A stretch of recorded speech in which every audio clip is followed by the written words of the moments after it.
ناظرین السلام علیکم. ناظرین ڈاکٹر دانش پروگرام سوالیے کے ساتھ حاضر ہے.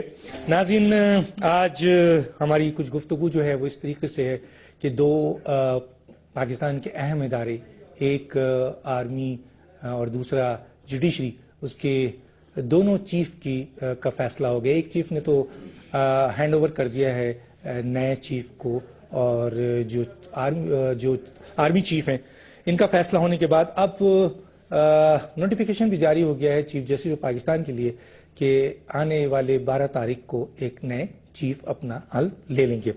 ایسی صورتحال میں جب دو اہم اداروں کے چیف کی تبدیلی ہوئی ہے تو اس میں پاکستان کے اندر اندرونی اور خارجی یعنی بیرونی کیا تبدیلی آئے گی، کچھ پالیسیز میں تبدیلی آئے گی، کس قسم کے حالات ہوں گے، آیا جوڈیشری ہے، آرمی ہے، جو موجودہ حالات ہیں، چیلنجز ہے، اس کو کیسے دیکھا جائے گا. اور پھر جو وتندہ تبدیلی ہوئی ہے آرمی کے اندر، آیا وہ تبدیلی جو ایک سوال بہت زیادہ اٹھ رہا ہے، اور وہ سوال یہ ہے کہ آیا پرائم منسٹر آف پاکستان کا کانسٹیٹیوشنل ڈسکریشن ہے، ریکمنڈ ہوتا ہے 3 نام اس کے بعد، وہ کسی کو بھی لگا سکتے ہیں. لیکن جیسے کہ ان کی اسٹیٹمنٹ بھی تھی کہ وہ سینئر موسٹ کو لگائیں گے، لیکن جو سینئر موسٹ ہیں ان کو نہیں لگائے گئے. لیکن جو سوال اب اٹھایا جا رہا ہے وہ یہ اٹھایا جا رہا ہے کہ اگر سینئر موسٹ کو نہیں لگایا گیا تو اس کا کیا ریزن ہے کہ، اور سینئر موسٹ نے جو ہے اس سلسلے میں ریزائن بھی کر دیا. اس کے اوپر مختلف کوشچنز ہیں، مختلف اسپیکولیشنز ہے، آیا کتنی بات صحیح ہے. لیکن جو نئے چیف آئے ہیں ان کی ڈائریکشنز کیا ہوگی. اور پھر بہت ایک اہم سوال ہے، جو پچھلے چیف تھے جنہوں نے یہ کہا تھا کہ میں نے اس ڈیموکریسی کو جو ہے وہ ہم نے اس کو سپورٹ کیا ہے، تو 6 سال انہوں نے اس پوسٹ پہ رہے، 3 سال ان کا رائٹ تھا، 3 سال انہوں نے ایکسٹینشن لی. کچھ لوگوں کا خیال ہے کہ یہ فیصلہ ان کا غلط تھا. اور دوسرا فیصلہ جو این آر او کے حوالے سے تو پرانے چیف کے پاس تھا، آیا وہی این آر او کنٹینیو ہوگا یا نہیں ہوگا، اور نئے چیف اس کو کس طریقے سے لے کے چلیں گے، یہ چیز بھی ہے. اور اس کے ساتھ ساتھ یہ ہے کہ جوڈیشری کا ایک بہت بڑا سلسلہ چلا ہے چودھری افتخار کے نام کے حوالے سے. آپ سب کچھ جانتے ہیں، میں ڈیٹیل میں نہیں جانا چاہتا کہ آیا آنے والے جو نئے چیف ہیں کیا سپریم کورٹ اسی طرح کا ریئیکٹ کرے گی، سو موٹو نوٹس لے گی، ان کا ایکشن وہی ہوگا، یا اس کے اندر تبدیلی آئے گی، اور کس قسم کی تبدیلی آئے گی. اور بہت اہم کیسز جو آلریڈی پڑے ہوئے ہیں، جو موجودہ چیف کے زمانے میں ختم ہو جانے چاہیے تھے وہ نہیں ہوئے، آیا جو بہت اہم کیسز ہے یہ آنے والے چیف کے لیے ایک چیلنجز ہوگا، اور کس طریقے سے یہ سلسلہ چلے گا، اس پہ بات کریں گے. اور اس کے ساتھ ساتھ ڈرون اٹیک کا ایک بہت اہم مسئلہ ہے. ہماری پوری پاکستان کی جو اس وقت سیاست ہے وہ ڈرون پہ ہے. کہیں نیٹو سپلائی روکا جا رہا ہے، صبح نیٹو سپلائی روکتے ہیں، رات کو نیٹو سپلائی چلی جاتی ہے. یہ بات بھی ہے، اس کو کس طریقے سے ٹیکل کیا جاتا ہے. آپ نیٹو سپلائی روکتے ہیں، ایک ڈرون اور آ کے گرتا ہے. پھر نیٹو سپلائی کے اوپر حکومت اور امریکہ کے درمیان اگر واقعی یہ انڈرسٹینڈنگ ہے کہ یہ ہوگی اور یہ پاکستان کے مفاد میں بھی ہے، امریکہ کے مفاد میں ہے، تو اس کو اقرار کرنا چاہیے، بولنا چاہیے، آنا چاہیے، تاکہ لوگ کنونس ہوں، ان کو بتائیں اور اس طرح کی غلط فہمیاں دور ہو. اور پھر تیسری یہ ہے کہ عمران خان صاحب نے بھی ایک پھر اعلان کر دیا ہے کہ ہم اپنے لوگوں کو کہ مہنگائی کے لیے ہم سڑکوں میں. اس سے پہلے بھی عمران خان صاحب نے الیکشن کے حوالے سے جو ہے وہ کئی دھرنوں کا ذکر کیا تھا، عید کے بعد بھی دھرنے تھے، لیکن ان کے سارے دھرنے کی یہ اسٹیٹمنٹ دھرے کے دھرے رہ جاتے ہیں. اور پھر خاص طور پہ جو یہ دھرنا انہوں نے دیا ہے وہ بھی کوشچن مارک ہو گیا ہے، کیونکہ بہت سارے لوگوں کا یہ خیال ہے کہ یہ جو دھرنا دیا جا رہا ہے، چند لوگ کھڑے ہوتے ہیں چند جگہوں پر، نیٹو سپلائی کے بہت سارے راستے ہیں، لیکن جو سب سے بڑا بات ہے وہ یہ ہے، جیسے میں نے پہلے بھی کہا، کہ آپ صبح 7 بجے سے لے کے شام 7 بجے تک تکتے رہتے ہیں، محنت کرتے رہتے ہیں، پوری طاقت کے ساتھ کھڑے رہتے ہیں. اور بہت کچھ اس میں ہوا ہے، اس میں بعد میں بات کروں گا. لیکن جب آپ چلے جاتے ہیں، رات کا اندھیرا ہوتا ہے، سڑکیں ویران ہوتی ہیں، کوئی نہیں ہوتا ہے، اور پتہ نہیں کتنے سپلائی جو ہے وہ رات کو ہو جاتی ہے، اس کا کیا ہوگا. اب کیا یہ بھی ایک کانسپیریسی تھیوری ہے یا نہیں ہے، اس پہ بات کریں گے. ہمارے ساتھ جو گیسٹ ہیں آئیے ان کا تعارف کراتے ہیں. میرے ساتھ ایک Kanwal Dilshad Sahib, former secretary election commission of Pakistan. اب تو یہ ماشاءاللہ سیاستدان بھی ہو گئے، یعنی سیاسی بڑی زبردست گفتگو ان کی ہوتی ہے، اور بڑی زبردست اسپیکولیشن بھی، اور بڑی راز کی باتیں بھی ان کے پاس ہوتی ہیں. آپ کا بہت شکریہ سر، آپ نے جوائن کیا. میرے ساتھ ہیں جناب ایئر مارشل شاہد لطیف صاحب، ایک بڑے زبردست اینالسٹ ہیں. میں ان کو ڈیفینس اینالسٹ نہیں کہتا ہوں، بلکہ ان کو اینالسٹ کہتا ہوں، کیونکہ ہر قسم کے اینالسٹ یہ کرتے ہیں. آپ کا شکریہ سر، آپ نے جوائن کیا. اور جناب آج کے ہمارے روح رواں جناب ڈاکٹر طارق فضل چودھری صاحب، MNA ہیں PMLN کے. میں تو ان کی بڑی تعریف کرتا ہوں کیونکہ سچ بولتے ہیں. آج دیکھتے ہیں کتنا سچ بولتے ہیں. آپ کا شکریہ سر، آپ نے جوائن کیا. سب سے پہلے کنور دلشاد صاحب، آرمی چیف کی تبدیلی ہو گئی. سوال یہ اٹھ رہا ہے کہ آپ نے اسٹیٹمنٹ دیا کہ آرمی چیف سینئر موسٹ آئیں گے. بڑی اسٹیٹمنٹ ہے, میرے پاس اس کی ساری فوٹیجز ہیں, آپ بھی جانتے ہیں. نہیں آئے, آپ نے جونیئر موسٹ فیصلہ کیا, ایک وہی فیصلہ جو پہلے بھی آپ کر چکے ہیں, غلطی ہوئی تھی. آیا یہ صحیح فیصلہ ہوگا یا غلط ہوگا؟ اور پھر ایک جو سوال اٹھ رہا ہے وہ یہ ہے کہ سینئر موسٹ کو آپ نے کیوں نہیں لگایا, کیا ریزن ہے؟ وہ ریزن سامنے نہیں آ رہے ہیں, آنے چاہیے سر, کیا کہتے ہیں؟ جناب ڈاکٹر صاحب, گزارش یہ ہے کہ جس وقت انتخابی کمپین چل رہی تھی اس وقت نواز شریف صاحب نے جب دعویٰ کیا تھا کہ ایک سینئر موسٹ کو ہم لگائیں گے پاکستان کا chief of the army staff, تو ان کو نہیں کہنا چاہیے تھا ایز اے سیاستدان. حالات کے مطابق گراؤنڈ ریئلٹی دیکھنی چاہیے تھی, خاموشی اختیار کرتے. لیکن اس کے برعکس جس کو نامزد کیا گیا پریزیڈنٹ ممنون حسین کو, تو انہوں نے یہ بیان جاری کیا تھا کہ نہیں, اس سینیرٹی بھی دیکھی جائے گی اور دیگر معاملات بھی دیکھے جائیں گے, تو اس کے بعد ہم فیصلہ کریں گے. بہرحال ممنون حسین صاحب کی بات اسٹیٹمنٹ بہت درست تھی, لیکن as a prime minister Pakistan باتیں بن گئے تو انہوں کو یہ اسٹیٹمنٹ نہیں دینا چاہتے. باقی رہ گیا جنرل ہارون کے بارے میں, ظاہر ہے ہم تمام دوستوں کو جانتے ہیں, بہت اپ رائٹ قسم کے جو جنرل لیفٹیننٹ جنرل تھے, اور انہیں سوات میں انہوں نے بڑا کامیاب آپریشن کیا تھا, بڑا دلیری سے اور بہادری سے. ہمیں جو لوگ ملتے ہیں, ہمارے کافی عزیز ہیں جو نارتھ وزیرستان میں اس وقت ڈیوٹی دے رہے ہیں, وہ کہتے ہیں کہ ہم ان کو سیلوٹ کرتے ہیں. وہ ہیلی کاپٹر میں سے آتے تھے, کمانڈو کی حیثیت سے وہیں چھلانگ لگاتے تھے, جمپ لگاتے تھے, ہمارے سامنے موجود ہوتے تھے اور ہمیں حوصلہ بڑھتا تھا. پھر ہم تمنا کرتے تھے کہ اگر ہمیں شہادت ہو گئی تو ہمیں ہماری بڑا اعزاز کی بات ہو. یعنی وہ اتنا بڑا اپ رائٹ جنرل ہارون تھے. ظاہر ہے ان کی خدمات ہے پاکستان کے انتہائی وفاداروں میں سے بھی ہیں. لیکن ان کے ساتھ ایک بڑا واقعہ جو ہوا 12 اکتوبر کا, کہ 12 اکتوبر 19 کو تو انہوں نے ایک general Mahmood corps commander Pindi تھے, اور اس کے بعد وہ میجر جنرل شاہد عزیز وہ ڈائریکٹر جنرل ملٹری آپریشن تھے. اب اگر وہ کسی کو اپنے آرڈر جاری کرتے ہیں کہ آپ ہمارے حکامات پہ عمل درآمد کروائیں, اور وہ چلے گئے پرائم منسٹر ہاؤس میں تو کسی ڈیوٹی دینے کے لیے, تو وہ اس کو نہیں سامنے رکھنا چاہیے تھا. ان میں چند اور باتیں بھی تھی کہ انہوں نے چند ان کے عزیز وقاروں کو بھی تحویل میں لیا تھا. وہ ایک ڈیوٹی تھی, فرائض تھے, کوئی بھی کہہ سکتا تھا. تو اس کو انہوں نے اگر یہ نقطہ اگر کل کو اگر جنرل ہارون پبلک میں آ کے یہ باتیں بتانے شروع کریں کہ جناب مجھے اس لیے chief of the army staff نہیں بنایا کہ میں نے 12 اکتوبر کو میں نہیں, تو یہاں پھر میلافائڈ ہو جاتا ہے پرائم منسٹر کا فیصلہ. میرے دوست بیٹھے ہیں طارق فضل صاحب, ان سے معذرت کے ساتھ, یہاں میلافائڈ ثابت ہو جائے گا کہ ہم میلافائڈ ہو. پرائم منسٹر کو میلافائڈ نہیں کرنا چاہیے. بدنیتی کی سزا بہت سخت ہے ہمارے آئین کے اندر, کہ اگر جہاں ثابت ہو جائے میلافائڈ تو اس کی سزا بہت سخت ہے, ڈسکوالیفیکیشن بھی ہو سکتی ہے, تمام فیصلے بھی نلڑ ہو سکتے ہیں. تو یہاں جنرل ہارون کی خدمات کا اعتراف جو تھا وہ ظاہر ہے کہ ٹھیک ہے. باقی تو 19-20 کے فرق ہے. جنرل راشد کو بنایا ہے, محمود کو بھی تھوڑا سا فرق ہے, ایک ہی کورس. میں آگے بات کروں گا ایئر مارشل صاحب سے تھوڑا سا لیتا ہوں. ایئر مارشل صاحب, اگر یہی فیصلہ آنا تھا تو 1 مہینہ پہلے 6 تاریخ 8 تاریخ ایک ریٹائرمنٹ ہوتی ہے, پھر 28 کو ہوتی ہے, ایک ساتھ لے جا کر دونوں کا فیصلہ. لوگوں کا خیال ہے کہ شاید جنرل ہارون کو جوائنٹ چیف آف اسٹاف کی آفر دی گئی, ایک لوگوں کا خیال ہے, اور انہوں نے کہا کہ سینئر موسٹ آرمی چیف ہوتا ہے, اور جنرل کیانی بھی سینئر موسٹ تھے, اور وزیر اعظم نے بھی کہا تھا. تو انہوں نے جب جوائنٹ چیف آف اسٹاف کی پوزیشن دی تو کہا گیا ہے کہ کیونکہ جوائنٹ چیف آف اسٹاف کی پوزیشن سینئر ہوتی ہے, چاہے وہ سیریمونیل ہی ہو, جنرل ہارون نے اسے لینے سے انکار کر دیا. ایک نیوز ہے, ذرائع کہہ رہے ہیں.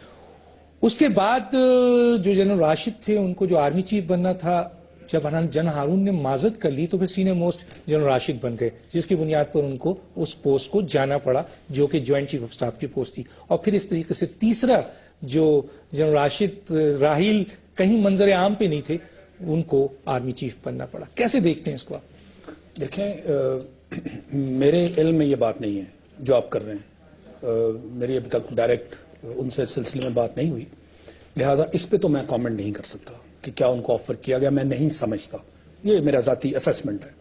میں نہیں سمجھتا کہ اگر سینئر موسٹ کو, یہ بڑی ایک نیچرل چیز ہے اور سب چیزیں ہو چکی ہیں. ایسا بھی ہوا ابھی ریسنٹ پاس میں کہ جو جونیئر تھے ان کو چیئرمین بنا دیا گیا اور سینئر کو آرمی چیف بنا دیا گیا. تو آرمی چیف سینئر پوزیشن میں بھی ایک جونیئر چیئرمین کے انڈر اپنی ڈیوٹیز انجام دیتے رہے. اب ایک سینئر آدمی کو اگر آپ چیئرمین بنانے جا رہے ہیں تو میرا نہیں خیال کہ اس کے پاس کوئی ایسی وجہ بنے گی جس کے تحت وہ یہ کہہ سکے کہ میں اس کو ریجیکٹ کرتا ہوں. اور وہ یہ کوٹ نہیں کر سکتا کہ چونکہ آپ پہلے سینئر آدمی کو آرمی چیف بناتے رہے, کیونکہ سینئر کو بھی آپ آرمی چیف بناتے رہے اور جونیئر کو بھی بناتے رہے. تو یہ تو کوئی کیٹیگورک چیز بھی نہیں ہے اور کہیں کتاب میں بھی نہیں لکھا ہوا. سو میں یہ سمجھتا ہوں یہ شاید ری عمر ہے. اب آپ آ جائیں اصل معاملے کی طرف. بات یہ ہے کہ جیسے کنور صاحب نے بھی کہا یہ چیزیں بڑی سینسٹیو ہوتی ہیں. ایک پرائم منسٹر کا اتنی دیر پہلے یہ کہہ دینا پری الیکشن کیمپین میں کہ جی سینیورٹی پہ معاملات ہوں گے، یعنی آپ دنیا کو یہ ظاہر کر رہے ہیں کہ ہم بڑے انصاف پسند لوگ ہیں اور بڑا جو ہے معاملہ جو ہے وہ عدل کے ساتھ ہوگا. تو کیا آپ اپنی کیمپین میں جان ڈال رہے ہیں کہ بنیاد، کیونکہ ان دنوں یہ تھی آپ سے جو پچھلی حکومت تھی انہوں نے تو کوئی بھی کام صحیح نہ کیا، جتنی بھی اپائنٹمنٹس ان کے دور میں ہوئی ان کا نہ سر سمجھ آیا نہ پاؤں سمجھ آیا. تو شاید آپ یہ ہوا پیدا کرنا چاہ رہے ہیں کہ جناب ہم تو بڑے انصاف پسند لوگ ہیں اور اب یکدم اپائنٹمنٹس آنے والی ہیں، آپ دیکھیں گے کہ ہم عدل اور انصاف کی بنیاد پر، سینیورٹی کی بنیاد پر کریں گے. یہ بات سمجھ آتی ہے، اور اگر آپ نے ایسا نہیں کرنا تھا تو پھر کہنے کی ضرورت نہیں تھی. تو ایک تو آپ نے یہ کہہ کے میرا خیال ہے آپ اپنی خود پوزیشن خراب کر لی. اب آپ آ جائیے ایکچوئل معاملے کی طرف. بات یہ ہے کہ 2 اپائنٹمنٹس تھیں، ایک چیئرمین کی اور ایک آرمی چیف کی. اب ایک شخص جو سینئر موسٹ پوزیشن میں بیٹھا ہے اور آپ خود کہتے ہیں کہ سینئر جو 5 یا نام 3 یا 5 دیے جاتے ہیں وہ سب تقریباً 19-20 ہیں. تو ایک بات تو طے ہے کہ جب آپ 3 اسٹار اپوائنٹمنٹ آپ کی پروموشن ہوتی ہے تو لازمی چیز ہے پچھلا سب کچھ کلیئر ہے تو آپ 3 اسٹار بنتے ہیں. اب 3 اسٹار بننے کے بعد جو تھوڑا سا پیریڈ ہوتا ہے جب تک آپ یہ کمپٹیشن میں ٹاپ اپوائنٹمنٹ کے لیے نہیں آتے تو کوئی ایسی چیز ہونی چاہیے نا کہ جس کی وجہ سے یکدم آپ کو سیٹ بیک ہو گیا. تو اس میں تو آپ کو نظر آتا ہے کہ یہ جنرل ہارون تھے، انہوں نے سوات کا آپریشن لیڈ کیا تھا. سینٹر آف گریوٹی انہوں نے خود پروپوز کیا تھا، جو کہ موسٹ ڈیفیکلٹ پارٹ ہے کہ سینٹر آف گریوٹی کو ہٹ کریں، ادروائز وہ جو آپریشن ہے وہ بہت لمبا ہو جائے گا. اور خود انہوں نے لیڈ کیا تھا، leading from the front, riskiest operation. اور پھر وہ اتنا خطرناک آپریشن تھا، بہت سارے دہشت گرد مارے بھی، اپنی بھی کیجویلٹیز ہوئی. یہ عام نالج کی بات ہے. میں کہنا صرف یہ چاہ رہا ہوں، پہلے بات تو یہ ہے کہ اس سے میری بات سے ہرگز یہ تاثر نہیں جانا چاہیے کہ کوئی اپوزیشن ہے to the new appointment holders, very well respected people. اور آرمی کے اور سروسز کے انٹرسٹ میں ہے کہ جب اپوائنٹمنٹس ہو جاتی ہیں تو ان کی ریسپیکٹ بھی ہونی چاہیے اور وہ کمپیٹنٹ تھے، ان کو اپوائنٹمنٹس دی گئیں. بات یہ ہو رہی ہے، ہم اب سسٹم کی بات کر رہے ہیں کہ کیا سسٹم جو ماضی میں بھی ایسی چیزیں ہوتی رہیں اور سوالیہ نشان اٹھتے رہے تو کیا سسٹم کو ایسے ہی چلنا چاہیے؟ میں سمجھتا ہوں نہیں. اور یہ بھی ضروری نہیں ہے کہ وزیر اعظم آپ کو ایکسپلین کریں کہ جی یہ وجہ no need to reason. نہیں، there is no need to reason. وہ بات یہی آ جاتی ہے نا کہ پھر سوال کیا اٹھتے ہیں. ابھی جیسے انہوں نے سوال اٹھائے کہ کیا آپ اپنا کوئی ذاتی معاملہ اس کے اندر دیکھ رہے ہیں، جو کہ بات غلط ہے. آپ نے میرٹ کی بات کرنی ہے، سینیورٹی کی بات کرنی ہے، قوم کے مفاد کی بات کرنی ہے، سروس کے مفاد کی بات کرنی ہے. تو ذاتیات کا تو بیچ میں نہیں آتا ہے. تو یہ شک و شبہات رہتے ہیں. کیوں اٹھے کہ جی ایک کمانڈو، تو کیا آئندہ پھر لوگ کمانڈو ونگ میں جانا بند کر دیں گے کہ کمانڈو تو ڈینجرس لوگ؟ جی ڈاکٹر صاحب کیا کہتے ہیں؟ چیف نہیں بنایا. میں اس کے اوپر کوئی کوشچن کیا کروں؟ 2 کوشچن. میرا خیال آپ کے سوال کی ضرورت نہیں ہے. بہت ساری چیزیں ہیں جو وضاحت طلب ہیں اور بہت سیدھی سیدھی ہیں. آپ نے جو اپنے انٹرو میں کہا اور جو ہمارے بہت سینئر اور قابل احترام جو ہمارے اینالسٹ ہیں جو انہوں نے بات کی، سب سے پہلے میں تھوڑی سی وضاحت کر دوں. جو جناب نے یہ فرمایا کہ آرمی چیف کا معاملہ جس انداز سے ہوا اور اس کے بعد چیف جسٹس صاحب کی اپوائنٹمنٹ اور جو نئے چیف جسٹس آ رہے ہیں ان کی جس طریقے سے نوٹیفکیشن ہوا، دیکھیں 2 بالکل الگ الگ موضوعات ہیں اور دونوں میں پرائم منسٹر کا جو پریروگیٹو ہے وہ بالکل مختلف ہے. جو پرائم منسٹر کا استحقاق ہے، چیف پہ نہیں جا، چیف جسٹس پہ نہیں جاتا. نہیں آپ ذرا اس پہ آ جائیں. میں وضاحت کر رہا ہوں، صرف میں طریقہ کار بتا رہا ہوں. اب بڑی تفصیل سے دونوں صاحبان نے بات کی ہے، میں دونوں کا کمپیریزن کر رہا ہوں. آرمی چیف کی اپوائنٹمنٹ میں پرائم منسٹر کو یہ استحقاق حاصل ہے، اس کا اختیار ہے کہ اس کے پاس جو 3 یا 5 نام بھیجے جاتے ہیں ان میں سے ایک کا وہ اختیار ہے اسے کہ وہ اس کو منتخب کرے. ان کا یہ اختیار یہ بھی ہے کہ ان تینوں کو چھوڑ کے وہ کسی کو بھی کر سکتے، کسی کو بھی کر سکتے ہیں. بالکل ایگریڈ. چیف جسٹس کی اپوائنٹمنٹ میں پرائم منسٹر کا کوئی اختیار نہیں ہے. سینئر موسٹ جج نے خود بخود ہونا ہے. آپ پہلے اور جلدی اور بات میں آپ کو یہ بتا سکتا ہوں، مجھے صرف 2 منٹ. میرے ناظرین ذرا کنفیوز ہو جائیں گے، میں بات کیا کرنا چاہ رہا ہوں، آپ سنیں گے تو ذات ہو جائے گی. یہ چیف جسٹس 9 مہینے کے لیے، اس سے اگلے 3 مہینے کے لیے، اس سے اگلے 26 دن کے لیے، اس سے اگلے جو ہے وہ 3 سال کے لیے، یہ پوری ساری قوم کو پتا ہے. اس میں پرائم منسٹر کا کوئی اختیار نہیں ہے. تو یہ 2 الگ موضوعات ہیں. پہلی بات یہ ہے، اس لیے میں نے کہا وضاحت ضروری ہے، دونوں کو آپس میں مکس نہ کیا جائے. جہاں تک تعلق ہے جی آرمی چیف کی اپوائنٹمنٹ کا، میں یہ گزارش کروں گا کہ اس میں قطعی طور پہ پرائم منسٹر کی کوئی میل آف آئی ڈی بالکل بھی نہیں ہے. اگر انہوں نے جنرل مشرف کو جو ساری جو بھی 12 اکتوبر کی بات ہو رہی ہے، جو سب اس کے محرک تھے اور بینیفیشری تھے، چودھری اور نثار سب سے زیادہ ہمارے تو اسی لیے اگر ہم نے اپنے ذاتی معاملات کی حد تک اگر ہم نے ان کو معاف کر دیا تو یہ تو میرے خیال اس وقت میجر ہوں گے. میجر ہارون کی بات ہو رہی ہے، یہ اس وقت شاید میجر ہوں گے. انہوں نے تو اپنی کمانڈ کا ظاہر ہے وہ تو انہیں اوبے کرنا تھا. یہ بات بالکل بھی نہیں ہے. اور میں یہ بات بھی عرض کر دوں جو مارشل صاحب نے کہا، دیکھیں جب نام پرائم منسٹر کے پاس جاتے ہیں، اس وقت جو فوج ہے اس کے جتنے افسران ہیں سب قابل احترام ہے، اور میں سمجھتا ہوں جو ان کی قربانیاں ہیں، جو فوج کا کردار ہے وہ ابو بورڈ ہے. اس وقت صرف فوج کو سرحدوں کی حفاظت نہیں کرنی، ملک کی جو داخلی صورتحال ہے، جو چیلنجز ہیں، دہشت گردی میں میرا خیال ہے ہماری جتنی شہادتیں افواج پاکستان کی دہشت گردی کی جنگ میں ہو چکی ہیں، اتنی 65 کی 71 کی جنگ میں نہیں ہوئی. کارگل میں شاید اتنی شہادتیں نہیں ہوئی ہوں گی. اگر ریکارڈ آپ اٹھا کے دیکھیں تو یہ سب سے بڑی جنگ یہ لڑ رہے ہیں. اگر پرائم منسٹر یہ سمجھتے ہیں کہ یہ جو آرمی چیف، یہ جنرل جو ہیں یہ بہتر انداز سے ان چیلنجز کا مقابلہ کر سکتے ہیں، تو میرا یہ خیال ہے کہ انہیں اس وضاحت کی ضرورت نہیں ہے. پروگریٹو ہے ان کا، اس میں اس کو اس انداز سے بالکل نہیں لینا چاہیے. مجھے بریک اور بڑی سینسٹیو پوزیشن ہے آرمی چیف کی، میں بریک اسے متنازع بھی نہیں بنانا چاہیے. میں بریک پہ میں تھوڑی سی بات کروں گا آدھا منٹ. میں آپ کو دوبارہ ہی آپ کو دیتا ہوں. ناظرین، میں یہاں پر ایک سوال اور بھی اٹھتا ہے، بریک پہ جانے سے پہلے یہ سوال کر لوں کہ میں تو ایک طالب علم ہوں اور ظاہر ہے ان سے سیکھتا ہوں اور سنتا ہوں اور پڑھتا ہوں. آرمی چیف کے لیے عموماً کوشش یہ کی جاتی ہے کہ ایسی پوسٹوں پہ انسان کو لایا جائے جو کہ آگے چل کر وہ آرمی چیف کی پوزیشنز کو سمجھے، کیونکہ ہمارے بھی یہی ہوتا ہے کہ وہ ہم پلان کرتے ہیں، جنرلز کو گروم کرتے ہیں، تیار کرتے ہیں اور پھر لے کے اس کو وہاں تک لاتے ہیں. جہاں خاص طور پہ جو پوسٹ ہے وہ جنرل اسٹاف کی پوسٹ کے بارے میں کہا جاتا ہے عموماً کہ اس جگہ پر جو جنرلز کو لایا جاتا ہے وہ ایک طریقے سے یہ ہوتا ہے کہ وہ آرمی چیف کی طرف جاتا ہے. لیکن ماضی میں ہم نے دیکھا D G ISI senior most تھے، ان کو بنا دیا گیا، وہ سینئر تھے. تو یہ بھی ایک کوشچن ہے. لیکن اب سوال یہ پیدا ہوتا ہے کہ میں آگے چل کے پوچھوں گا کہ جوائنٹ چیف آف اسٹاف کی جو پوسٹ ہے وہ اس کی ایک سمری ہے جو آج سیریمونی پوسٹ ہے، لیکن اس کی ایک سمری پڑی ہے کہ اگر اسے پرائم منسٹر سائن کر دیتے ہیں تو وہ پھر سیریمونیل پوسٹ نہیں ہوگی، بلکہ اس کے پاس سارے اختیارات آ جائیں گے اور اس کے بعد آرمی چیف کی پوزیشن وہ نہیں رہے گی جو آج ہے. اس کے اوپر ہم آگے چل کے بات کریں گے. ایک چھوٹا سا بریک، پھر واپس آتے ہیں.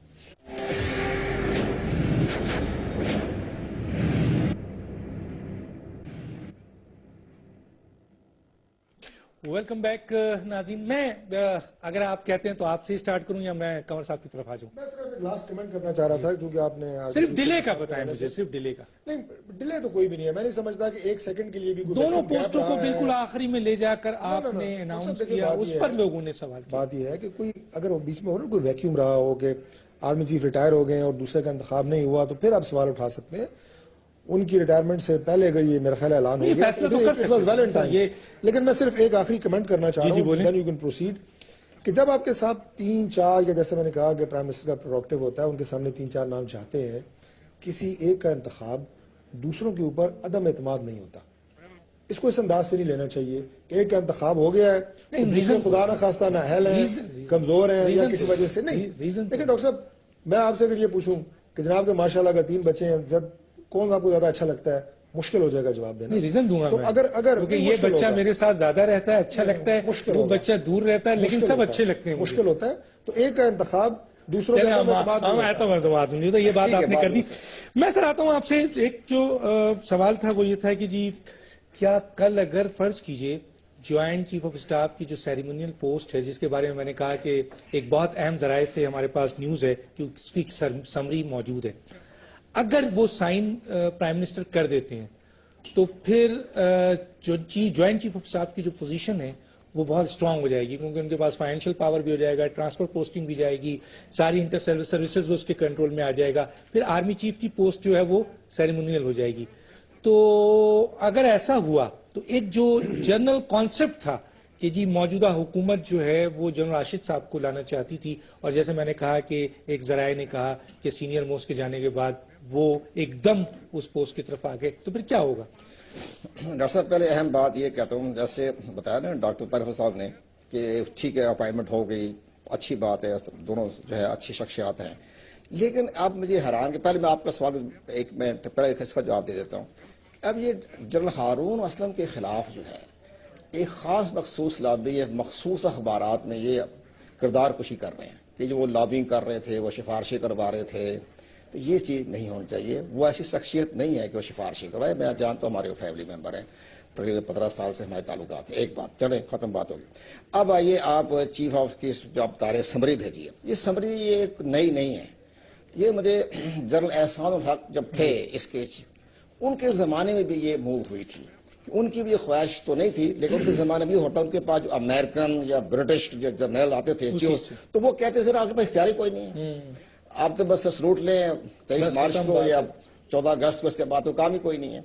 تو وہاں بھی ان کو زمانے میں بھی یہ جنرل پرویز مشرف کے زمانے میں بھی یہ کوششیں جاری ہوئی تھی. سمری بھی گئی تھی لیکن بعد میں وہ طے نہیں ہوئی. تو غالباً یہ اسی سمری کا حصہ ہو سکتا ہے جو جنرل احسان چھوڑ جو آلریڈی پہلے سے تھی. جی ہاں، یہ ہو سکتا ہے. اگر سائن ہو جائے سر ہو جاتے ہیں تو ظاہر ہے کہ اس میں پھر ہم امریکن جو ہے سسٹم کے تحت ہمیں چلنا پڑے گا، کیونکہ امریکہ کا پوری پاور جو ہے وہ جوائنٹ چیف آف کمیٹی کے چیئرمین کے پاس ہوتی ہے. لیکن اگر وہ ہو گیا تو ہماری فوج کے اندر ایسا نہ ہو کہ chief of the army staff اس کو بھی محسوس نہ کریں کہ میرے اختیارات کم ہو گئے ہیں یا میرے فوج کے اندر اختیارات تو کم ہوں گے. ہاں، تو وہ اگر وہ سمری سائن ہوتی ہے تو پھر آرمی ہے. چیف کی پوزیشن تو پھر سر امپورٹنٹ نہیں رہتی ہے. امپورٹنٹ تو پھر جوائنٹ چیف. تو ایسا نہ ہو جیسے کئی لوگوں کا بل آیا اور ہمارے کور کمانڈروں نے اس پر ڈس ایگری کیا تو بعد میں گورنمنٹ نے واپس لینا پڑا. تو ممکن ہے ایسی صورت نہ پیدا ہو جائے کہ ہمارے کور کمانڈر جو ہے اس پر اعتراض کر بیٹھے. یہ بھی ایک ممکنات میں سے ہے. تو گورنمنٹ کو دیکھنا پڑے گا. ایک اور بہت صحت مند سوال کرتا ہوں چلوں، کیونکہ وہ بھی اس ایشو کا حصہ ہے کہ چیف جسٹس کا فیصلہ ایک تو انہوں نے بہت جلدی کر دیا، اور پھر جب ان کو بلایا گیا یہ سوال لوگ اٹھا رہے ہیں. تو اب جو ہم بنائے گئے ہیں دو، ایک لا منسٹر اور ایک ڈیفنس منسٹر، لوگوں کا خیال ہے کہ پرائم منسٹر نے یہ defence minister law minister for supreme court بنایا ہے. یہ جو ایک کہا جاتا ہے کہ ڈیفنس منسٹر ہیں یا یہ لا منسٹر فار گورنمنٹ ہے، یہ ایسا نہیں. وہ تو درست ہے کہ ٹھیک ہے، خواجہ اسد کو اس لیے بنانا پڑا ہے کہ وہ سپریم کورٹ میں پیش ہو کے اپنا گورنمنٹ کا موقف پیش کریں. ظاہر ہے وہ تو ٹھیک ہو گیا. پرویز رشید صاحب کو بنا دیا لا منسٹر، انہوں نے تو لا ہی نہیں کیا. وہ تو میرے ساتھ یونیورسٹی میں پڑھتے تھے. یہ سوال بہت امپورٹنٹ ہے، پوچھیں گے ہم ڈاکٹر. ظاہر ہے کوئی بات چلو کر لی. ایک اور بڑی اہم بات بتاتا ہوں جو آپ بتاتے ہیں چیف جسٹس پاکستان کے بارے میں. یہ ایک پرانی روایت رہی ہے. جسٹس ناظم صدیقی صاحب جو تھے چیف جسٹس پاکستان، تو انہوں نے ایک سپریم کورٹ میں 3 رکنی 5 رکنی ایک بینچ بنایا جس میں انہوں نے یہ کہا کہ بھی چیف جسٹس آف پاکستان کے 2 سال جو ہے ایکسٹینڈ کیا جائے. یعنی وہ 65 میں ریٹائرمنٹ ہونے کی بجائے 67 ہونا چاہیے. یہ بہت بڑی کیس چلا. 3 اس کے بعد 5 رکنی کمیٹی بنی، پھر 5 رکنی بینچ بنا، پھر 7 رکنی بینچ بنا، جس میں کہ چیف جسٹس افتخار صاحب ایز اے وہ صدر موج جج تھے وہ بھی شامل تھے. ہمارے جسٹس جیلانی صاحب بھی تھے، جسٹس ڈوگرس صاحب بھی تھے، اس میں 4-5 جسٹس منیر شیخ بھی تھے. سارے اس کے اندر اس میں تھے باقاعدہ ایک بینچ کے اندر. اس پر 3-4 اس پر ہیئرنگ ہوئی. تو بڑی مزاحمت ہوئی ہمارے چیف جسٹس کے صاحب کے ساتھ. لوگوں نے اختلافات بھی کیا بعد موجود حضرات نے. اس چیز کو جب بہت بحث چل رہی تھی اس کیس کے بارے میں، تو پھر بعد میں اچانک صدر مملکت جو تھے انہوں نے جسٹس افتخار احمد چودھری کر دیا نامزد. یہ تو 15 دن پہلے ہو گئے نا. وہ 3 مہینے پہلے جسٹس ناظم حسین صدیقی کے زمانے میں جسٹس افتخار صاحب. لیکن سر یہ فیصلوں پہ اثر انداز نہیں ہوتے. بڑے اہم کیسز ابھی پڑے ہوئے ہیں، پھر لوگ کیا چودھری افتخار صاحب کو فیصلہ ہو جاتا ہے. فیصلے میں تو ایک دم ظاہر ہے کہ ان کی کمانڈ کمزور ہو جاتی ہے نا. اگر آپ chief of the army staff کو اگر 6 ماہ پہلے لگا دیں گے تو اس کی تو ختم ہو جاتی ہے. جیسے کہ جنرل اسلم بیگ جب ریٹائرمنٹ سے پہلے جسٹس لگا دیا تھا 2 مہینے پہلے اپوائنٹمنٹ کر دی گئی تھی chief of the army staff کا. اسی طرح اس کے بعد بھی اثر پڑے گا کہ چیف جسٹس پاکستان کے اختیارات جو ہیں، آج تو خیر 30 تاریخ ہو گئی ہے، ان کے دن رہ گئے 10 دن. بہت اہم کیسز بھی سر پڑے. اور آپ وہ سارے کیسز کے بارے میں ظاہر ہے کوشش تو کریں گے جلدی سے سننے کی. میں آتا ہوں ایئر مارشل صاحب، جو بھی کہنا چاہیں اس کے اوپر آپ ضرور بولیے. لیکن میں اس وقت اس کو بھی دیکھ رہا ہوں کہ جی ایک دم انہوں نے فیصلہ کر دیا اور چیف جسٹس صاحب کی نوٹیفیکیشنز جو ہے وہ نکال دی. اور خاص طور پہ لوگوں کا خیال ہے کہ جب مسنگ پرسن کے حیثیت سے انہوں نے پرائم منسٹر کو یعنی ڈیفنس منسٹر جو تھا ان کو جب مدعو کیا، تو یہ ایک گورنمنٹ کا جو پروگیٹو تھا، اختیار تھا، اس کو استعمال کیا. اس سے یہ کیا تو ہے، لیکن جو اہم کیسز رہ گئے ہیں اور چیف جسٹس نے 11 تک جا کر اس کو دینا تھا، ان کیسز کے اوپر کیا ان کے اثرات پڑیں گے؟ اور کیا جو اس ڈیوریشنز میں ان کی جتنی بھی اہم کیسز ہیں ان کے اوپر ان کی گرفت لوز ہوگی؟ کیا کہیں گے آپ؟ نہیں دیکھیں ڈاکٹر صاحب، بات یہ ہے کہ ہمیں اپنے سسٹم کو ٹھیک کرنے کی بہت زیادہ ضرورت ہے. اگر ہم یہ ڈے ٹو ڈے بیسس پہ سوچیں گے کہ جی آج چونکہ سپریم کورٹ نے ڈیفنس منسٹر کو بلا لیا ہے تو فوری طور پہ ایک بندے کو ایڈیشنل رسپانسبلٹی دے دیں تاکہ یہ ایک ٹک مارکنگ ہو جائے ایک ایکسرسائز کی. کیا یہ پرپس ہے اس ملک میں اپوائنٹمنٹس کے بارے میں؟ کیا یہ کانسیپٹ ہے؟ بات یہ ہے کہ اس ملک میں ذرا معاملات دیکھیے آپ، defence related, foreign policy related گمبھیر معاملات ہیں، اور سارے کے سارے سوالات اس وقت جو آپ کی ڈائریکشن صحیح نہیں ہو رہی انہی دو جگہوں کے ہیں. آپ کی فارن پالیسی میں بڑے ایشوز ہیں. انڈیا کو دیکھیے آپ کے ساتھ کیا معاملات چل رہے ہیں. وہ کہہ رہے ہیں جی کہ اب ہم ایل او سی پہ دیوار بنانے جا رہے ہیں جو کہ برلن وال سے بڑی ہوگی. ہم کہہ رہے ہیں ویزا ریلیکسیشن کر دیجیے. ایل او سی کے اوپر پچھلے 10 مہینے سے انہوں نے ایک واویلا بچایا ہوا ہے. ہم کہہ رہے ہیں جی کہ ٹریڈ کنسیشن کر دیجیے. اور کہتے ہیں کہ دہشت گردی یہاں سے نکل رہی ہے. وہ تو یہ تو ایک قصہ ہے، ایک لمبا قصہ ہے نا. میں اسی اور آپ کہہ رہے ہیں کہ تجارت راہداری، مطلب آپ ان کی ڈاکومنٹس پڑھیے، اتنے خوفناک معاملات ہیں. ہم میں سے کسی بھی لیول پہ فارن پالیسی جو بنانے والے ہیں انہوں نے دنیا کو کیا باور کرایا؟ ہو کلڈ کرکرے، ذرا وہ کتاب پڑھ لیجئے، اور اس میں کیا انکشافات ہیں اجمل صاحب کے بارے میں، اور پھر اس میں کیا انکشافات ہیں جو دہشت گردی وہاں پہ کرائی گئی. اس میں کیا ایڈمیشن ہیں، کیا کنفیشنز ہیں. ہمیں اس ملک میں کسی کو پتا ہے کہ یہ اس طرح کی ایک کتاب، اور کسی نے لکھی، کس نے لکھی؟ آئی جی پی نے لکھی. ٹھیک ہے، پرائم منسٹر کو یہ بات کون بتایا؟ ایسرم مشرف. پرائم منسٹر کو کون بتایا؟ سو کیا ایک تو اس کی بات کریں، وی کے سنگھ ان کا ایکس آرمی چیف، اس نے کنفیس کیا کہ جناب یہ جو میں نے ٹی ایس ڈیز کے نام سے ٹیکنیکل سروسز ڈویژنز بنائی، ایکچولی وہ خفیہ یونٹس تھے. ان خفیہ یونٹس کے ذریعے مجھے ٹاسک کیا گیا تھا کہ دہشت گردی پھیلانا ہے پاکستان میں بھی، اور جو ہندوستان میں دہشت گردی ہے پاکستان کا نام بدنام کرنے کے لیے وہ بھی انہی یونٹس نے کر لی. لیٹسٹ یہ ہے کہ کنڑ اور نورستان میں یہی یونٹس آپریٹ کر رہے ہیں. بلوچستان سے آپ کے لوگوں کو اٹھایا جاتا ہے اور وہاں ان کو ٹریننگ دی جاتی ہے اور واپس بلوچستان لایا جاتا ہے. یہ کوئی چھوٹا آفینس ہے؟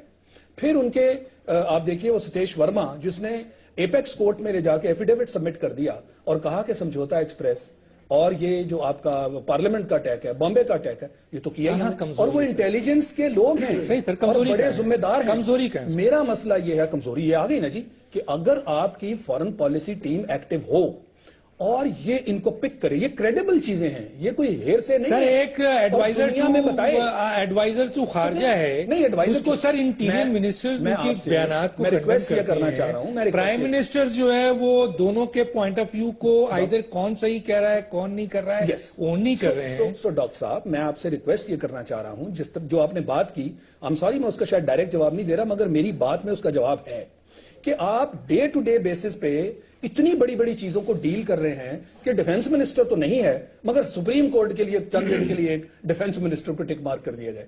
فارن منسٹر نہیں ہے. انڈیا آپ کے اوپر ایک الہار اس نے کی ہوئی ہے فارن جو ہے ایریا میں، فارن پالیسی کے ایریا میں. اور آپ کے پاس اتنا ٹائم نہیں ہے. آپ کے پاس آبویسلی پرائم منسٹر کے پاس ٹائم نہیں ہے کہ وہ نہ صرف ان چیزوں کو بلیم بھی نہیں کرتا، نہ پارلیمنٹ میں ان کو بلیم بھی نہیں کرتا، کیونکہ فارن پالیسی ایک ڈیڈیکیٹڈ معاملہ ہے اور پاکستان کے پرابلمز ہیں. لیکن سر اپوائنٹ کرنے کی اتھارٹی تو پرائم منسٹر کی ہے نا سر. نہیں، انہی کے جورسڈکشن. تو پھر اس کے جوابات قوم کو چاہیے، لیکن کیوں نہیں کر رہے آپ؟ اس کی وجہ چاہیے نا کہ معاملات گمبھیر ہیں ان ایریاز کو. آپ تو بہت اہم ہے انہوں نے جو پوائنٹ آف ویو مسئلے کا تجزیہ بہت زبردست ہے جی، بڑی ان کی ریسرچ ہے، لیکن میں سمجھتا ہوں کہ میں ان کی اور ناظرین کی معلومات میں کوئی بہت زیادہ اضافہ نہیں کروں گا. یہ جو معاملات انڈیا کے ساتھ ہیں، ہمارے بارڈر کلیشز ہیں، ہمارا کشمیر کا ایشو ہے اور بہت ساری اور چیزیں جس طرح کے اکراس بارڈر جو ہے وہ انڈیا یہاں پہ آ کے ٹیررزم کر رہا ہے، بہت ساری چیزیں بلوچستان میں اس کے جو ہے وہ شواہد ملے ہیں، وایا افغانستان جو ہو رہا ہے وہ سارا. لیکن میں یہ عرض کروں گا کہ اس میں ہمارے انٹیلیجنس ادارے، افواج پاکستان، میں سمجھتا ہوں کہ وہ بڑے احسن طریقے سے اس کو ٹیکل کر رہے ہیں، اور وہ سرتاج عزیز صاحب کی ڈائریکشنز کا انتظار نہیں کر رہے کہ وہ یہاں سے کہیں گے کہ آپ جناب جا کے بارڈر پہ یہ کریں اور وہ کریں. ہمارے انٹیلیجنس ادارے جس طرح یہ ساری باتیں کر رہے ہیں. یہ ایک بڑی بات آپ نے اگر آپ بات کاٹیں گے حکومت کی، آپ نے یہاں ناکامی خود ایکسپٹ کر لی ہے. اگر آپ بات کاٹیں گے تو میں کاٹوں گا نہیں، لیکن میں سوال اسٹیبلش ہوتا ہے تو میرا کام ہے ایز اے اینکر میں ان چیزوں کی نشاندہی کروں. آپ بہت ذمہ دار ایم ایل اے ہیں، مجھے ذرا بات کریں. اور آپ نے آج پاکستان کی موجودہ ڈیموکریٹک حکومت جو بڑی الیکٹڈ حکومت ہے اس کی ناکامی ایکسپٹ کر لی ہے. مجھے ذرا اب آپ بولیں، اس کے بعد پھر ناظرین کو اور آپ کو بھی سمجھ آئے گی.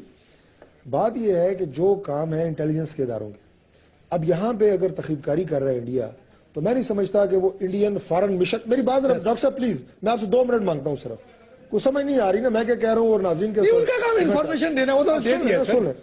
جو انٹیلیجنس ادارے یہاں پہ انڈیا کے, جیسے مارشل صاحب نے کہا ان کی انفارمیشن بڑی اتھینٹک ہے, ٹھیک ہے, میں نہیں سمجھتا کہ انڈین فارن مشن انہیں یہ ٹاسک دے رہا ہے کہ جاؤ یہ کام کرو. ان تخریب کاریوں کا جو پاکستان نے اینٹیسپیٹ کرنا ہے وہ ہمارا فارن مشن نہیں کرتا, وہ ہمارے انٹیلیجنس ادارے انٹیلیجنس نیٹ ورک کرتی ہے. جو تخریب کاریاں وہ یہاں کر رہے ہیں, جو سازشیں وہ یہاں پہ کر رہے ہیں, جو جاسوس یہاں پہ وہ بھیج رہے ہیں, ان کو پکڑنا فارن مشن کا کام نہیں ہے, وہ ہمارے انٹیلیجنس اداروں کا کام ہے اور وہ بڑے اچھے طریقے سے یہ کام کر رہے ہیں. دس از my point of view.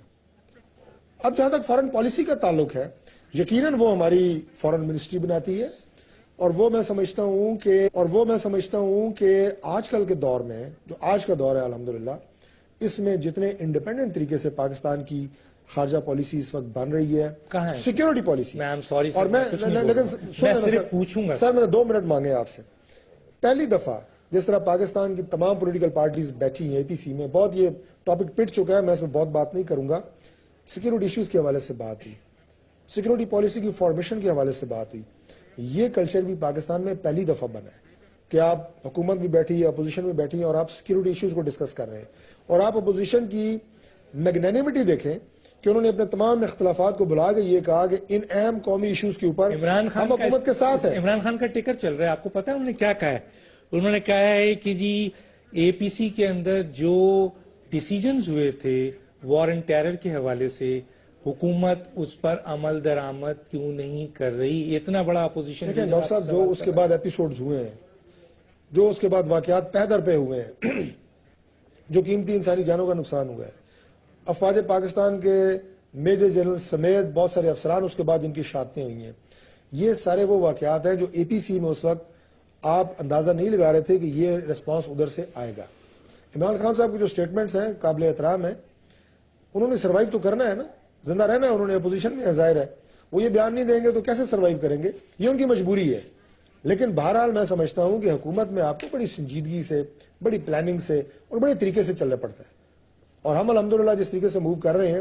Doctor صاحب یہ بات کوئی پولیٹیکل سٹیٹمنٹ نہیں ہے, لیکن 13 سال کی جو ایک ملک کے اندر جو ایک انتشار اور گند پڑا ہوا ہے جو 12 اکتوبر سے شروع ہوا, اور سر یہ بھی اس میں دن لگیں گے, میں آگے اس کے اوپر دوں گا, مجھے کیونکہ بریک کے لیے کہا جا رہا ہے, کیونکہ بریک کے دن لگیں گے. آپ دیکھیں نا, میری آپ سے اور میڈیا سے بھی یہ گزارش ہے پالیسیز دی ہے کہ آپ بالکل یہ منٹ بائی منٹ ہماری کارکردگی کو چیک نہ کریں, اور لوگوں کو اس میں مایوسی پھیل رہی ہے کہ یار یہ لوگ آئے تھے, ابھی 2 ہفتے ہو گئے, ابھی 3 ہفتے ہو گئے. میں چھوڑیں, ابھی آپ نے ایک اپنی گورنمنٹ پہ جو عدم اعتماد کیا ہے, نمبر 1, دوسرا عدم اعتماد صرف آپ کو. ڈاکٹر صاحب انٹیلیجنس اداروں کی سازشوں کا مقابلہ انٹیلیجنس ادارے ٹائم نہیں ورنہ میں آپ کے سامنے رکھتا, وہ نہ IG پنجاب کرے گا اور نہ وہ میں مارشل صاحب سے اس کے بارے میں پوچھوں گا, لیکن ایک اور بات کرتا ہوں. چلوں دیکھیں, فورن پالیسی کا تعلق جو ہوتا ہے وہ خارجہ سے ہوتا ہے, اور آپ کے خارجہ کے اہم مشیر پرائم منسٹر کے جب انہوں نے اسٹیٹمنٹ دیا کہ اب ڈرون نہیں ہوگا, اور اس کے بعد ڈرون ہوا بڑی خوبصورتی سے, تو آپ کے انٹیریئر منسٹر, آپ کے ایک بہت اہم لیڈر چودھری نثار نے کہا کہ یہ کس طرح سے یہ انہوں نے یہ فیصلہ کر لیا ہے کہ امریکہ کی بات کو, تو کہنے کا مطلب ہے عدم اعتماد تو آپ کے اپنے منسٹر, اپنے اہم منسٹر جو کہ پالیسی دیتا ہے اس پر کر رہے ہیں. میں آگے چل کے بات کروں گا. ناظرین ایک چھوٹا سا بریک لیتے ہیں, پھر واپس آتے ہیں. Welcome back. جی مارشل صاحب. جی یہ جو طارق فواد صاحب نے باتیں کی نا جی, اس کے اوپر میں تھوڑے سے بڑے احترام کے ساتھ ہلکی سی رسپانس دینا چاہوں گا. دیکھیں اس کانسیپٹ کو ہم کلیئر کریں. یہ جو بات ہے نا کہ چونکہ وہاں سے سیکیورٹی ایجنسیز نے کوئی کام انیشیٹ کیا تو لہٰذا سیکیورٹی ایجنسیز نے یہاں سے اس کو کاؤنٹر کرنا ہے, یہ تو بڑا نیچے والا ٹیئر ہے. یہ تو سیکیورٹی ایجنسیز بڑی نیچے آتی ہیں. سٹارٹ آپ کہاں سے کرتے ہیں؟ سٹارٹ آپ کرتے ہیں ایویلیویشن آف نیشنل پاور, اس کے کنسٹیچوئنٹس ہیں کہ آپ کی اکانومی کیسی ہے, آپ کی ڈیموگرافی کیسی ہے, آپ کی ملٹری فورسز کیسی ہیں, آپ کی باقی جو بھی نیشنل پاور کے کنسٹیچوئنٹس ہیں, ان کی بیس پہ پھر آپ اپنی ایک نیشنل پالیسی بناتے ہیں. یہ نہیں ہو سکتا کہ آپ Pakistan third world developing country ہوں اور آپ اپنی نیشنل پالیسی امریکہ کی بنا دیں. یہ تو بات سمجھ آتی ہے نا آپ کو. جو آپ کا نیشنل پوٹینشل ہے اس کے مطابق آپ کی نیشنل پالیسی بنے گی. وہ بنے گی تو پھر آپ کا نیشنل انٹرسٹ ڈیفائن ہوگا. اس کے بعد یہ اب نیچے سپریڈ ہوگی, اس میں پھر آپ سب سے پہلے نیشنل پالیسی بنائیں گے, اس کے بعد آپ اپنی جیسے فائنانس اکنامک پالیسی بنائیں گے, پھر آپ اپنی سیکیورٹی پالیسی بنائیں گے. یہ جو بات ہم نے کی, یہ سیکیورٹی پالیسی جب آپ کو ڈیفائن کر دی جاتی ہے, اس کے نیچے پھر آپ کی ملٹری اسٹریٹجی بنتی ہے, پھر آپ کی لینڈ اسٹریٹجی, ایئر اسٹریٹجی, نیول اسٹریٹجی. جس چیز کی ہم یہاں بات کر رہے ہیں, فار ایگزامپل یہ جن ایجنسیز کی آپ بات کر رہے ہیں, وہ تو آپ کی سیکیورٹی میں آتی ہیں نا. ان کو اوپر سے کہا جائے گا کہ یہ ہماری فارن پالیسی ہے, ہمیں اس ملک کے ساتھ ایسے ریلیشنز رکھنے ہیں, اور اگر اس کے اندر آپ نے کچھ کروانا ہے تو پھر آپ ان کو اوپر سے ڈیفائن کریں گے. یہ سیکیورٹی ایجنسیز آپ کی انڈیپینڈنٹ نہیں ہوا کرتی, یہ they are very much under the foreign policy and the national. And definitely جب تک پالیسی نہیں بنے گی تو کیسے وہ کام کریں گے؟ جیسے ابھی ہم کیا کہتے ہیں, وہ یہ نہیں ہے کہ یہ انڈرسٹوڈ ہے کہ انہوں نے یہ کام کرنا ہے. نہیں, وہ خود تو کر ہی نہیں سکتے. اچھا فار ایگزامپل آپ اس کو دیکھ لیں, میں ریلیٹ کر دیتا ہوں ایک پریکٹیکل ایکسپیرینس کے ساتھ. جب ایل او سی کے معاملے ہوئے تو کیا ہوا, ایل او سی کا ایک بندہ بھی ہیڈ ہوا, اور جناب آرمی چیف اور ایئر چیف آ گئے ایک بندے کی بھی ہیڈنگ پہ, اور انہوں نے پوری دنیا میں ڈھنڈورا پیٹ دیا تاکہ پاکستان کو بدنام کیا جائے. اس کے بعد ان کے پرائم منسٹر آئے, انہوں نے سپورٹ کیا اس ڈنڈورے کو, انہوں نے کہا جی یہ پاکستان نے کیا ہے اور ہم سبق سکھائیں گے آپ کو. اسی طرح جب وہ 5 لوگوں کا معاملہ ہوا 5 کلومیٹر انسائڈ, وہ فورن پالیسی کا حصہ تھا. ایگزیکیوٹ تو سیکورٹی بالکل صحیح ہے. ایکچولی مسئلہ یہ ہے کہ سرتاج عزیز کو جو ہے نا نہ چودھری نثار سیریس لے رہے ہیں, نہ ڈاکٹر طارق فضل چودھری سیریس لے رہے ہیں. آپ کی طرف بہت شارٹ کمنٹ. اس کے بعد پھر چلیں آپ بول دیں, پھر میں ان کے ساتھ. مارشل صاحب نے بڑی تفصیل سے جو بات کی ہے, بنیادی طور پہ انہوں نے یہی ہوتا ہے نیشنل سیکورٹی پالیسی کے پورے خد و خال سامنے رکھے ہیں, وچ ور انفیکٹ آج کے آپ کے پروگرام. سرتاج عزیز پر کسی کا اعتماد نہیں, لیکن کیا مسئلہ ہے سر؟ میرا پوائنٹ ابھی بھی وہی ہے کہ جو در اندازی اکراس بارڈر سیکورٹی انٹیلیجنس ادارے کسی بھی دشمن ملک کے کرتے ہیں, ان کو کاؤنٹر ہمارے انٹیلیجنس اداروں آپ نے پالیسی دی ہوئی ہے, بالکل دی ہوئی ہے. اب اگر آپ نے پالیسی دی ہوئی ہے, انہوں نے پکڑ کر بتایا کہ جی یہ آ رہے ہیں, میں سمجھتا وہی ہوں والی بات, انہوں نے پکڑ کر بتایا کہ یہ دراندازی ہو رہی ہے. آپ کیا کہہ رہے ہیں کہ یہ دراندازی ہونے دو, اور وہ دیواریں برلند بنا رہے ہیں, اور آپ کہہ رہے ہو کہ بات کر رہے ہیں آپ, یہ پاکستان کی اس طرح کی دیوار کے اوپر لکھی ہوئی ہے کہ کیا ہم نے کرنا ہے, یہ اس میں کوئی ڈاؤٹ نہیں. میں بالکل وقت ختم ہو جاتا ہے, کچھ آپ کہنا چاہے تاکہ بات. میں یہ کہوں گا آپ سے, گزارش کروں گا آپ کی. سرتاج عزیز پہ کوئی اعتماد نہیں, ڈاکٹر طارق فضل چودھری کر رہے ہیں, ان کی عمر کا تقاضا بھی ہے زیادہ, کافی اوور ایج ہے. میں یہ چاہ رہا ہوں کہ چیف جسٹس آف پاکستان کی ریٹائرمنٹ کے بارے میں, جیسے ہمارے دوست ڈاکٹر طارق فضل نے بھی بتایا کہ ایک ریٹائر ہو رہے ہیں,